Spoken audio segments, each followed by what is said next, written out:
अब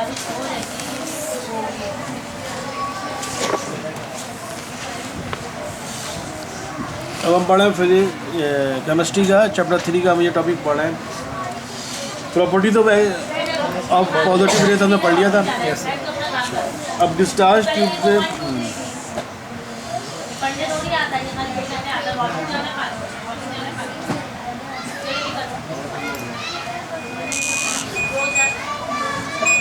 तो discharge tube से हमें क्या एक्सपेरिमेंट, जो कि डिस्चार्ज ट्यूब का मैं एक्सपेरिमेंट किया था उससे हमें क्या पता चला कि हमें नेगेटिवली चार्ज पार्टिकल मिला था।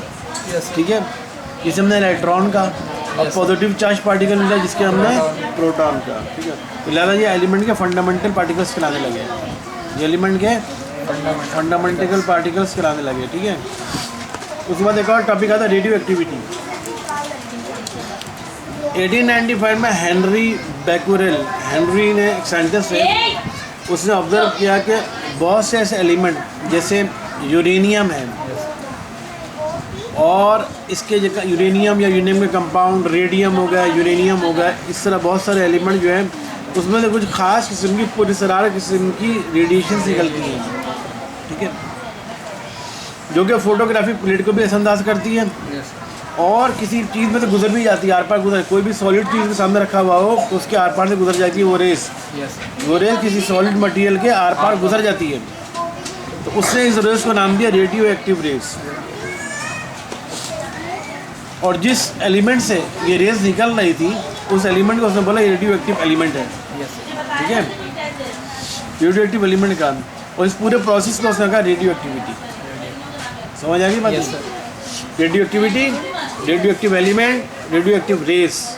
ठीक है, इस प्रोसेस का फिनोमेना को उसने रेडियो एक्टिविटी का नाम दिया।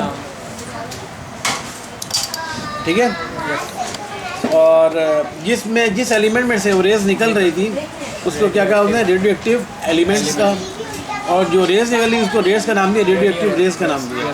कुछ पुरस्कार किस्म की रेस निकल रही थी। मज़ीद इन्वेस्टिगेशन की गई, एक और साइंटिस्ट है मैरी क्यूरी, उसने जब मज़ीद इन्वेस्टिगेशन की तो पता चला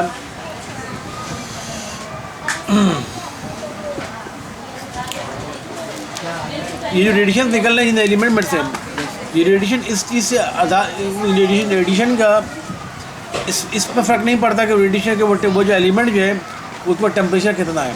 उस एलिमेंट को किसी भी टेम्परेचर पर रखो उसमें रेडिएशन निकलती चली जाएगी। आमतौर पर कोई हीट चीज़ होती है, हीट बॉडी होती है, उसमें रेडिएशन निकल रही होती है ना। आपके सामने कोयला पड़ा हुआ है, ठीक है, तो उसमें तो हीट निकल रही होती है, नहीं निकल रही होती है ना। कोयला पड़ा हुआ तो हीट तो नहीं निकलेगी ना। लेकिन अब कोयला को आप जला दो, आप उसको जला दो, जला के जब बिल्कुल सुर्ख कोयला हो जाए, अब उसके बाद हाथ रखो तो आप लगेगा हाँ मुझे हीट निकल रही है। इसका मतलब वो टेम्परेचर का फर्क पड़ा था ना। लेकिन इन एलिमेंट के तो उसने देखा कि इन एलिमेंट में रेडियो एक्टिव एलिमेंट ऐसे कि उनमें वो गर्म हो, टेम्परेचर हो, कुछ भी हो टेम्परेचर, उसमें हीट निकलती रहती है। रेडिएशन निकल, हीट नहीं, रेडिएशन निकलती रहती है। ठीक है,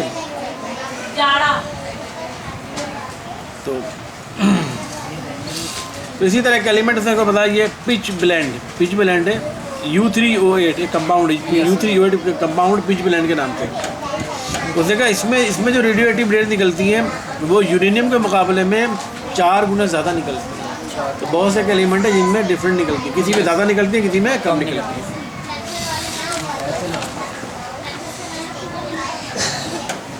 बच्चों को भिजवाओ, उधर से भिजवाओ ना।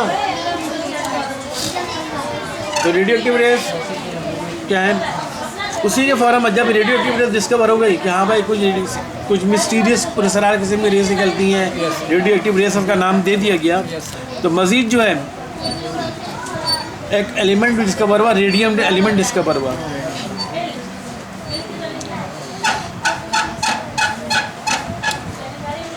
तो मज़ीद पे तहकीक हुई, साइंटिस्ट ने तहकीक की, ये पता चला कि ये रेडियो एक्टिव रेस निकल रही हैं, ये सिंपल रेडियो एक्टिव रेस नहीं है, यानी एक ही किस्म में नहीं है, इनकी भी कोई टाइप्स हैं।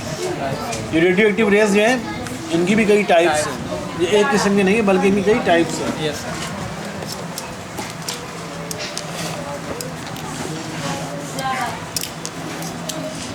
आ जाओ बंद करके, चलिए बंद करके आओ। रेडियो एक्टिव रेस जो है ना ये भी कई टाइप की हैं, ये एक ही टाइप की नहीं है, इनकी कई टाइप्स हैं। ठीक है, कैसे पता चला कि रदरफोर्ड ने 1902 में मुझसे एक्सपेरिमेंट किया, एक मेथड निकाला कि वो किस टाइप की रेज है, ये रेडियो एक्टिव रेज जो है, ये रेडियो एक्टिव रेज जो है ये कितनी टाइप की है। तो उसने इन रेज को दो डिफरेंट प्लेट्स, चार्ज प्लेट के दरमियान से गुजारा। पॉजिटिव चार्ज प्लेट और नेगेटिव चार्ज प्लेट के दरमियान से गुजारा। जब उन्हें गुजारा तो उसने ऑब्जर्व किया कि एक रेस जो है वो पॉजिटिव प्लेट की तरफ मोड़ रही है, एक रेस जो है वो नेगेटिव प्लेट की तरफ मोड़ रही है, एक रेस जो बिल्कुल सीधा जा रही है, ना पॉजिटिव की तरफ मोड़ रही है, ना नेगेटिव की तरफ मोड़ रही है, ना बिल्कुल सीधा जा रही है। इससे मतलब ये जो रेडियो एक्टिव रेस जो थी ये 3 टाइप की हो गई ना, 3 टाइप की है। एक कुछ और प्रॉपर्टी रख रही है, कुछ और है, और एक कुछ और है। एक पॉजिटिव प्लेट की तरफ मोड़ रही है, एक नेगेटिव प्लेट की तरफ मोड़ रही है, एक बिल्कुल सीधा जा रही है। तो उसको फिर उसने नाम दे दिया। तो उसने कहा जो प्लेट जो है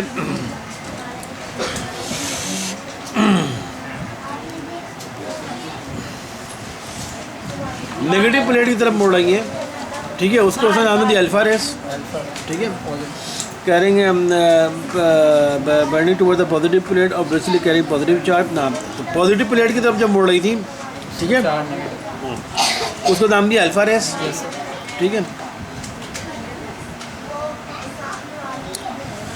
carrying positive charge were called, positive charge जिन प्लेट पर उसने, इसका मतलब ये हुआ कि अगर कोई रेस पॉजिटिव प्लेट की तरफ मोड़ रही है, इसका मतलब उस पर नेगेटिव चार्ज होगा, और जो रेस नेगेटिव प्लेट की तरफ मोड़े इसका मतलब पॉजिटिव चार्ज होगा, और जो रेस बिल्कुल सीधी गुजर गई इसका मतलब उस पर कोई चार्ज ही नहीं होगा।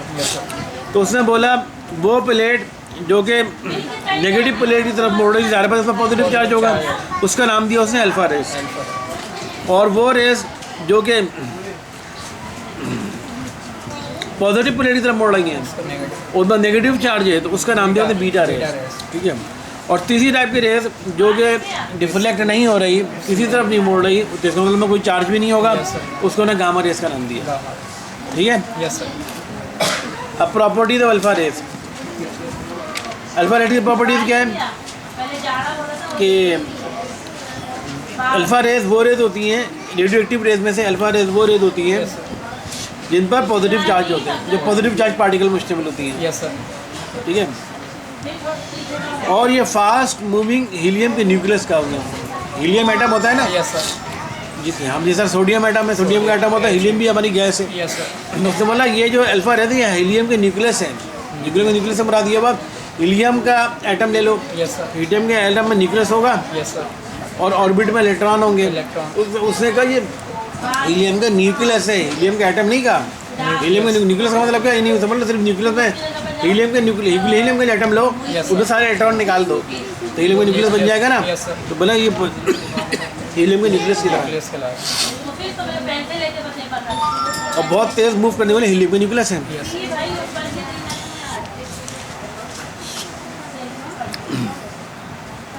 और इनकी जो मूव करने की जो वेलोसिटी जो है इन पार्टिकल्स की, वो वेलोसिटी ऑफ लाइट का 1/10 है।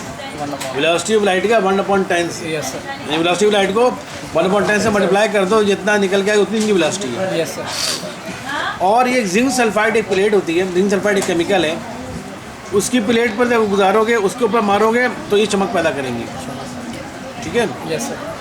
और ये जब गुजरती हैं तो हवा में जितने जो भी गैसें होती हैं, हवा में वो जितनी गैसें उनको आयोनाइज करते थे, और इनकी आयोनाइजेशन पावर बहुत कम है। आयोनाइज करती हैं, आयोनाइजेशन पावर बहुत कम। आयोनाइज का मतलब क्या होता है, यानी जब हवा में जब गुजरेंगी तो हवा में मिसाल के तौर पर हाइड्रोजन गैस है, या हवा में कार्बन डाइऑक्साइड गैस है, ठीक है, या हवा में कोई और दूसरी गैस है, क्लोरीन गैस है। हवा में तब नाइट्रोजन गैस है, तो जो हवा में गुजरेगी तो हवा में नाइट्रोजन गैस के एटम होंगे। नाइट्रोजन गैस के एटम में न्यूक्लियस होगा, उसके ऑर्बिट में इलेक्ट्रॉन होंगे। तो उन इलेक्ट्रॉनों जब ये चूँकि जो ये क्या है पॉजिटिव चार्ज होता है ना इनके ऊपर, जब ये नाइट्रोजन गैस मिसाल ले रहे हैं, कोई भी गैस ले सकती है हवा में, नाइट्रोजन गैस के करीब से गुजरेगी तो नाइट्रोजन गैस के आउटर मोस्ट ऑर्बिट में क्या होगा, इलेक्ट्रॉन होगा।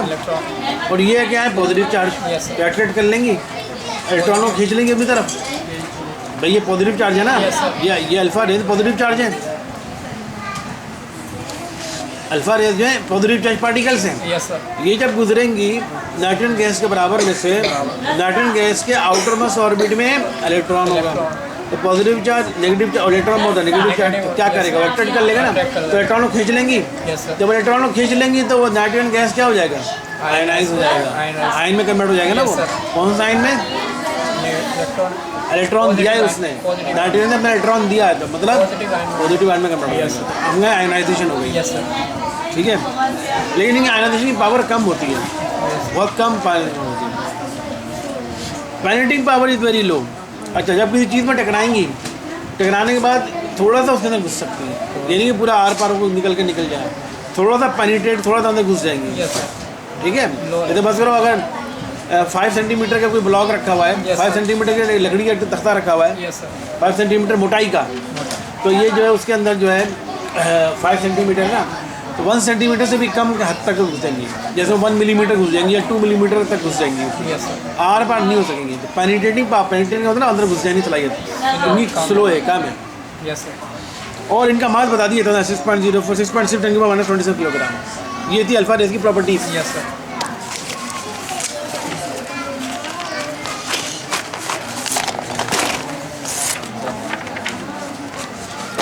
उसके बाद से फिर आती हैं बीटा रेज की प्रॉपर्टीज। बीटा रेज की प्रॉपर्टीज में क्या है, ये रेज जो है नेगेटिवली चार्ज पार्टिकल्स हैं, इनमें नेगेटिव चार्ज होता है। और ये भी ये फास्ट मूविंग बेसिकली इलेक्ट्रॉन्स हैं, तेज मूव करने वाले इलेक्ट्रॉन्स हैं। तो यहाँ से रुकता फिर आगे